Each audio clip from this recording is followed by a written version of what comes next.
Abren la casa de la mamá de Diogo Jota y encuentran algo extremadamente extraño. Hoy te traigo una historia tan desgarradora, tan humana, que te va a estremecer el alma. Abrieron la casa de la mamá de Diogo Jota y lo que encontraron allí fue algo extremadamente extraño. No era solo una escena triste, no. Era una casa paralizada por el dolor, un silencio que gritaba desde las paredes, una vibra tan intensa que quienes estuvieron ahí aseguran haber sentido la tristeza viva caminando por los pasillos. La mamá de Diogo Jota y Andrés Silva llevaba días sin dar señales de vida. No contestaba llamadas, no respondía a mensajes, no abría la puerta. Hasta que sus vecinos y familiares decidieron intervenir. Al entrar, encontraron una escena impactante. La madre estaba sentada en la oscuridad de su sala, con las cortinas cerradas, sin comer, sin hablar, sumergida en un estado de dolor tan profundo que parecía haber quedado atrapada en otro mundo. Y dime tú, ¿qué harías si fueras madre y tus dos hijos murieran al mismo tiempo, calcinados dentro de un auto? Dos hijos nacidos de ti, que criaste con amor, que viste dar sus primeros pasos, sus primeras palabras, y de pronto ya no están. Eso es lo que ha vivido esta mujer, una madre rota, una mujer devastada. Y hoy quiero que hablemos con el corazón en la mano. Tú que me estás viendo, tú que eres madre, tú que eres hija, tú que eres hermano. ¿Qué sentirías al perder dos pedazos de tu alma en una sola noche? Te invito a que me lo digas en los comentarios. No tengas miedo de compartir tu dolor, porque esta historia no es solo un caso, es una herida que aún sangra. Los testigos dicen que lo más extraño no fue encontrarla viva, sino el ambiente en esa casa, una oscuridad emocional, una vibración pesada, una energía de tristeza tan fuerte que a algunos se les erizó la piel. La televisión apagada, las ventanas cubiertas, y en el centro del comedor, una mesa con las fotos de sus dos hijos y dos velas consumidas por completo, como si llevaran días encendidas. ¿Qué es lo que realmente pasó dentro de esa casa? ¿Qué revelaciones saldrán ahora que esta madre ha sido encontrada?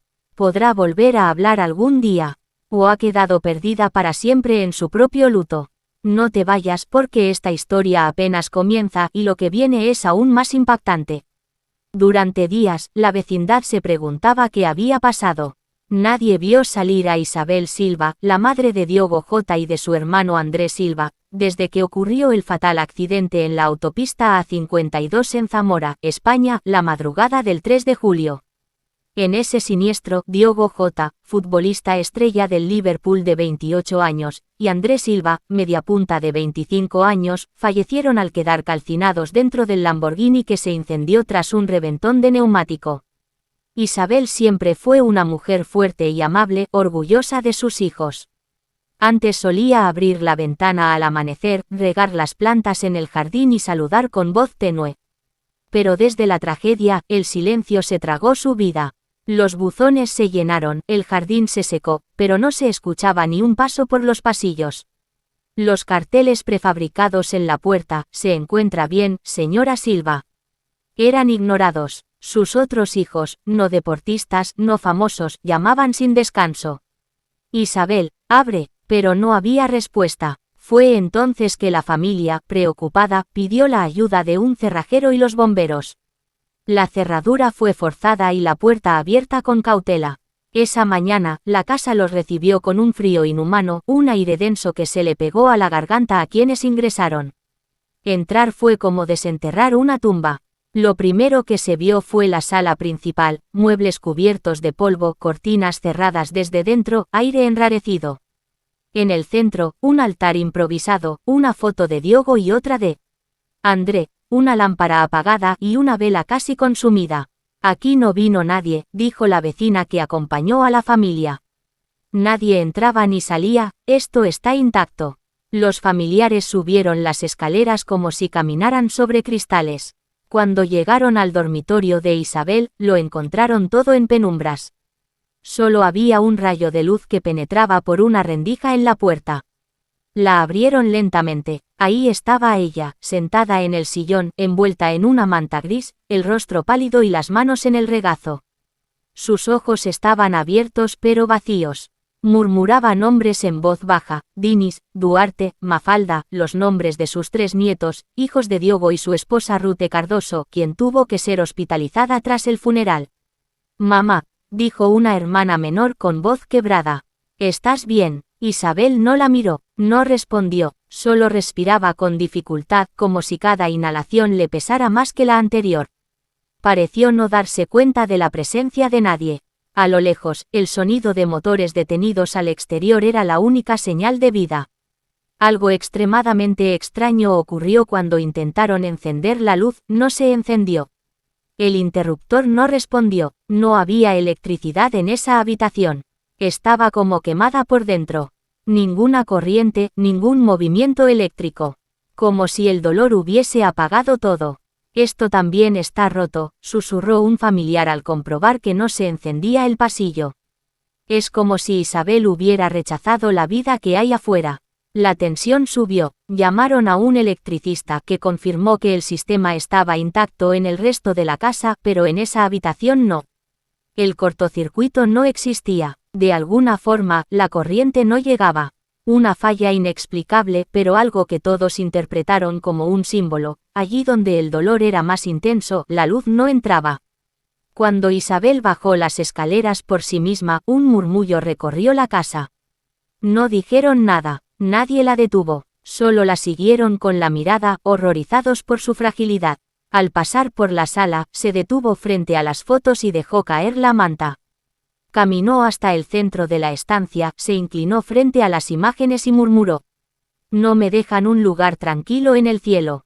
Al decir eso, comenzó a llorar sin consuelo. Sus lágrimas rompieron el silencio pesado. Y por primera vez, alguien la abrazó. Sus hijos, los hermanos, le dieron tierra, le dieron hombros. Todos lloraron juntos. Fuera, el mundo seguía.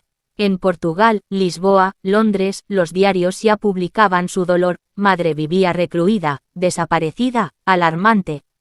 En Liverpool, tributos arroparon Anfield y se anunció el retiro de la camiseta 20 en honor a Diogo. En Zamora, los investigadores confirmaron que nadie más estuvo involucrado, y las causas apuntan a altas velocidades y falla del neumático. Pero adentro de esa casa cerrada, el relato personal de Isabel Silva era el retrato más duro de la tragedia. No se trataba solo de una mujer desterrada del mundo, sino de un lugar convertido en sepulcro espiritual. La electricidad negada, las cortinas impuestas, los muebles intocados, todo hablaba de una mente que dejó de querer seguir. Los bomberos encendieron generadores y hubo luz de nuevo, pero la habitación de la madre siguió en penumbra. El electricista prometió reparar, pero nadie quiso. ¿Para qué, si la corriente no iluminaba el dolor? Al caer la noche, ya con Isabel reposando en una cama médica improvisada y con los servicios sociales evaluando su situación, la casa fue cerrada nuevamente, ahora bajo vigilancia médica. El silencio regresó, pero era otro, el de quienes saben que hay un duelo que no termina.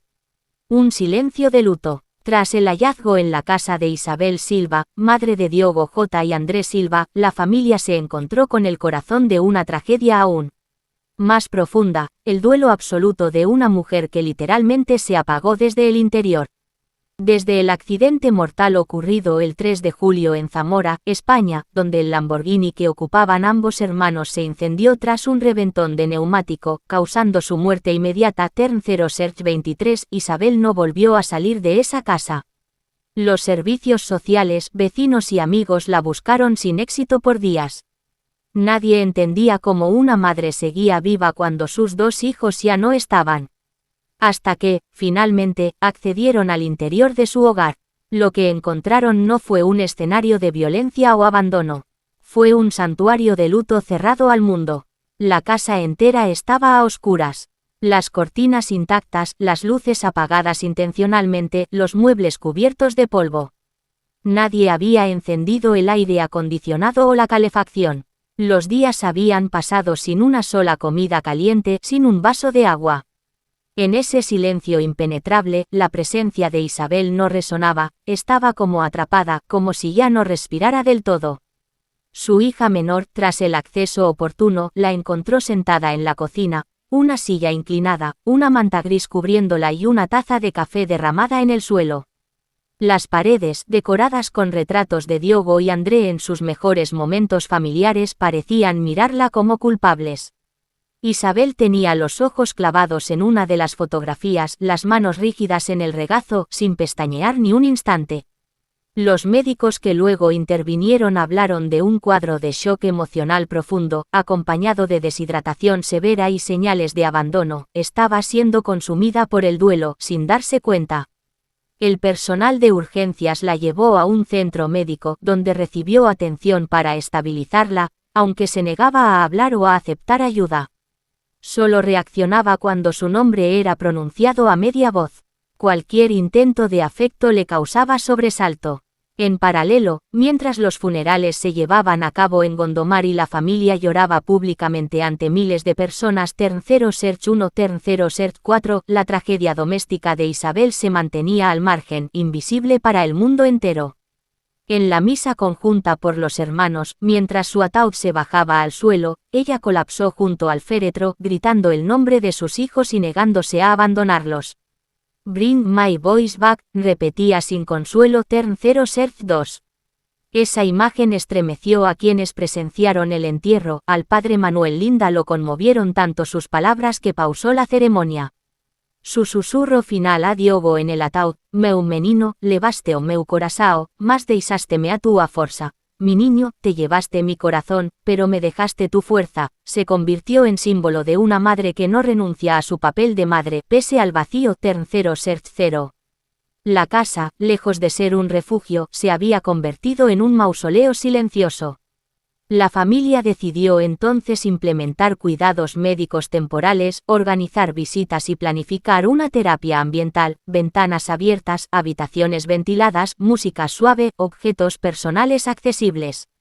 Pero Isabel rechazó todo. Su habitación se convirtió en zona sellada, la electricidad fue apagada voluntariamente en ese espacio para no alterar su mundo interior. Su hija menor relató: la luz le dolía los ojos. El calor le quemaba la piel. A veces preguntaba por ellos en voz alta y luego se quedaba inmóvil como si los estuviera esperando llegar. ¿Qué podía salvar a una madre que había enterrado a sus dos únicos varones? Los médicos apuntaron que se trataba de una depresión prolongada, complicada por la pérdida simultánea de ambos hijos y de su esposo años atrás. Isabel ya no se reconocía como mujer sola, como madre rota, como mujer que aún podía sentir. Había elegido el silencio y la oscuridad como compañía. Mientras tanto, fuera, el mundo seguía rendido. Liverpool retiró el dorsal número 20 en honor a Diogo, la primera vez que lo hace en su historia, y organizó un partido homenaje con Minute of Silence y You'll Never Walk Alone, entonada apasionadamente. Tercero News 12, Tercero News 17, Tercero News 18. La madre y Ruth recibieron el honor frente a miles de fanáticos y cámaras, y aunque Ruth se mantuvo fuerte, Isabel solo fue vista un par de minutos antes de desvanecerse nuevamente. Tercero News 12, Tercero News 19. El capítulo de Isabel, sin embargo, revela otro dolor, el duelo que no se hace público, el duelo que destroza en soledad. Sus hijos ya no estaban. La prensa cubría el dolor de la viuda, de los compañeros de club, de la nación entera. Pero nadie veía a Isabel en su ausencia de luz. Su silencio era tan elocuente como el ruido de una grada entera gritando: You'll never walk alone. No hubo comprensiones rápidas ni salidas mágicas. En ese capítulo, la tragedia no es la velocidad o el destino, es la quiebra silenciosa de una madre que perdió todo. Una tristeza que consume el hogar, que rechaza la electricidad, que rompe a una familia desde adentro. Isabel Silva, madre de Diogo J. y de su hermano Andrés Silva, permanece recluida en la casa familiar. Ya no hay visitas espontáneas, ni sonido de radio, ni luces encendidas. Su duelo la hace rehén en un espacio donde el tiempo se detuvo. La puerta del hogar no se abre para nadie, excepto cuando lo ordenó la familia que decidió ingresar para buscarla. Desde entonces cada rincón respira su inconsolable pérdida. Una semana después del accidente en la A52 de Zamora, España, donde ambos hermanos fallecieron tras un reventón de neumático y el consecuente incendio del Lamborghini que los transportaba. Tercero Search 26, un equipo médico, psicólogos y la hermana menor entraron nuevamente en la casa. La encontraron encerrada en su habitación, recluida entre papeles, libros y objetos que claramente representaban una existencia ya inexistente. La habitación estaba en penumbra. Algunas fotos de Diogo y André estaban colgadas como si continuaran vivos, los mismos trofeos del Liverpool y Penafiel, la bufanda roja del club inglés, cartas de felicitaciones por los títulos. Todo intacto. Sobre el escritorio, una libreta de apuntes, en la primera página se leía una fecha, el aniversario de matrimonio de su hijo, 22 de junio, rodeado de corazones. Luego, páginas vacías. La hoja más reciente tenía solo un mensaje escrito con temblores en la tinta: no quiero olvidar. Cuando los médicos pidieron que abriera la ventana, Isabel negó con la cabeza. El aire exterior la atemorizaba. Quizás era la realidad que, de alguna forma, ya no quería respirar. Hay demasiada luz allá afuera, susurró. Tampoco comía ni respondía llamadas. Solo decía, fueron demasiado rápido, se fueron juntos. Con eso, regresaba al silencio y al mundo que ella misma construyó para perpetuar el dolor. La familia trató de introducir objetos alegres, fotos de los nietos, grabaciones de voces de Diogo riendo con los hijos, una camiseta firmada del Penafiel con el nombre de André, juguetes. Nada funcionó. A Isabel, cada chispa de felicidad le costaba. Entonces acordaron una terapia de duelo grupal con ella, pero se negó rotundamente. Aquí están. No me falta nada. Entretanto, afuera, las repercusiones continuaban. Liverpool retiró el número 20 en homenaje a Diogo, el primero en su historia clubes infantil, femenino y profesional, y lo publicó como eterno embajador del club. Tercero News 18 Wolves, donde J jugó antes, lo incluyó en su Hall of Fame, mientras su comunidad futbolera preparaba un partido homenaje entre Oporto y Atlético de Madrid el 3 de agosto. Tercero News 14 Tercero News 16. Pero adentro de la casa, nadie habla de homenajes ni retiros de camisetas. Solo se vive el duelo perpetuo. Una trabajadora social comentó que Isabel muestra signos de estado catatónico emocional, sin crisis nerviosas ni rabias, solo una existencia en piloto automático. Inhala, exhala, y repite el nombre del hijo menor, André, como si al decirlo 1000 veces lo pudiera traer de regreso. La electricidad sigue apagada en el cuarto de Isabel. Los médicos vinieron a revisar los medidores y declararon que el sistema estaba funcional. No hay fallo técnico, solo un rechazo emocional. El único acompañante que acepta en esa habitación es el silencio. Una supervivencia motivada por el vacío. Un duelo que se convierte en castigo. Lo más doloroso es que ya no hay llanto, solo un llanto interior que su familia percibe como más devastador. Está muerta dentro de la casa, dijo uno de los hermanos. Y tiene razón. La respuesta a dónde está Isabel está detenida en esa prisión de tristeza que se construyó sola, sin sombras, sin sol. Pero, dijeron los médicos, eso no significa que esté muerta. Solo, que el duelo la venció. Días después de que François, el cerrajero, abriera la puerta principal de la casa de Isabel Silva, y de que médicos y familiares la encontraron en penumbras, empezó a suceder algo que sorprendió hasta al más escéptico. Aquel mediodía, mientras equipo de salud realizaba una visita rutinaria, el sonido de una caja de música, lejano y tenue, emergió desde el ático. Era uno de esos juguetes de cuerda de mediados de los 90 que se activa al girar la llave y suena suavemente como un eco nostálgico. La melodía se interrumpió de golpe cuando alguien subió a cerrar la trampilla. La enfermera juró haberlo dejado abierto. Eso encendió la chispa del misterio que más escondía la casa, en lugares que no habían explorado aún.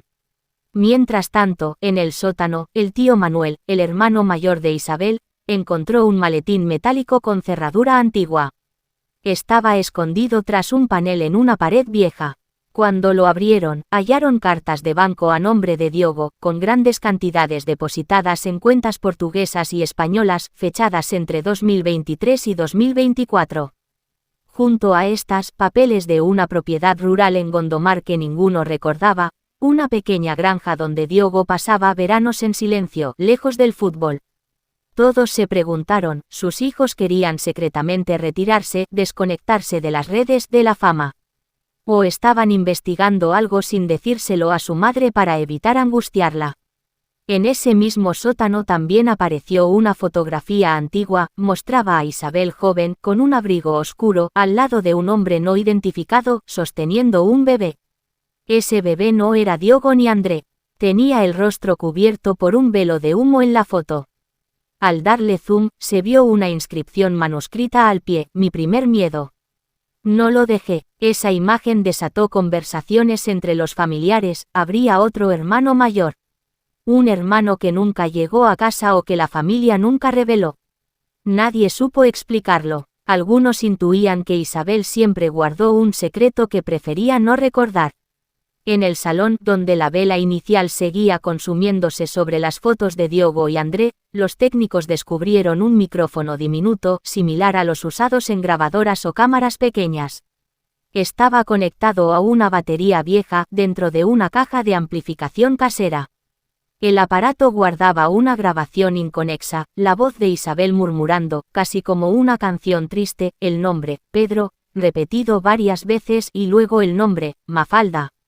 Esos nombres no tenían relación con ningún familiar presente, tal vez eran nombres de personas que vivieron en ese hogar hace décadas. La melodía de la caja de música guardaba la misma clave. Cuando se la desarmó, debajo apareció un pedazo de papel con letras pequeñas, escrito a puño y letra: cuando el silencio sea demasiado, aprieta la llave. Esa oración provocó escalofríos colectivos. ¿Por qué un mensaje críptico? ¿De qué silencio hablaba? Dentro de la cocina, se encontró un cuaderno de cuentas con entradas cruzadas. Apuntes de viajes a España y Portugal, horarios de entregas, envíos de dinero de pequeño monto, notas sobre Bolsa de Lisboa y balance del 3 de julio. Todo ello generaba incertidumbre. El 3 de julio fue el día del accidente. ¿Cómo puede haber una orientación financiera escrita en ese mismo día? La policía fue llamada nuevamente para asegurar la casa. Inició una revisión oficial, analizando material electrónico, cámaras de seguridad compradas ese mismo año. Todas estaban activas hasta 3 meses antes del accidente y luego detenidas. Estaban programadas para grabar movimiento, pero nadie las retiró. Solo desconectadas. Mientras tanto, Isabel fue trasladada a una residencia asistida en el centro de Porto, donde logró hablar por primera vez desde lo sucedido.